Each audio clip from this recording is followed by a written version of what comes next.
Democratic Congressman Adam Schiff, chairman of the House Intelligence Committee, says Attorney General Barr is, quote, proven to be unreliable and misleading. The chairman is with us this morning from Capitol Hill. Good morning, Mr. Chairman.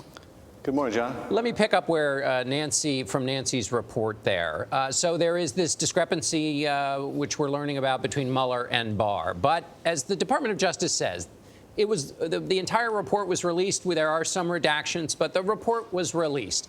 And Mueller did not appear to have any, didn't think there was anything inaccurate or misleading in the summary that Barr put out. So isn't this just kind of a quibble here when you've got 488 pages to look at of the actual report? No, not at all. And frankly, after getting now 2 or 3 misleading summaries from the Justice Department through the Attorney General, I don't think we can rely on the Justice Department to be summarizing what Bob Mueller said in that conversation to Bill Barr. We know from Mueller's own words from that letter that he viewed the Barr summary as misleading, as essentially allowing the White House to create this false narrative. No, this is serious business. What Barr is going to have to explain today is why he deliberately misled the Congress. His statements in particular to Representative Christ, when Representative Christ asked him, are you aware of these reservations that were reported in the press by Bob Mueller? And Barr's answer was no. That was deliberately false and misleading. And, you know, I think the additional question, John, is we suspected before we got the report that Mueller produced his own summary.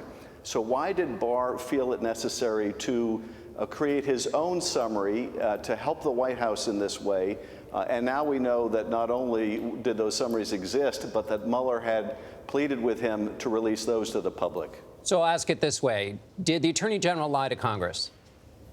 I think his statement is deliberately false and misleading. And yes, most people would consider that to be a lie. He's a very smart man. He knew exactly what he was being asked by Congress. And he knew his answer was false. So, look, there's no sugarcoating this. I think he should step down. It's hard, I think, for the country to have confidence in the top law enforcement official in the country if he's asked a direct question, as he was, and he gives a directly false answer. So this is serious business.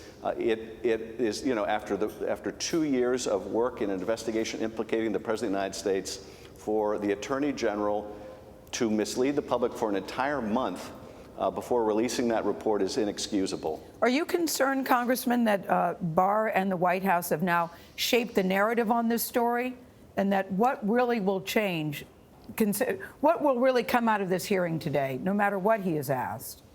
Well, I am concerned that for a month the country was misled into believing that these talking points of the president, his mantra, was somehow borne out by this report when it wasn't. And the fact that the Attorney General of the United States would allow himself to be used that way doesn't inspire not only confidence in this investigation, but in the administration of justice.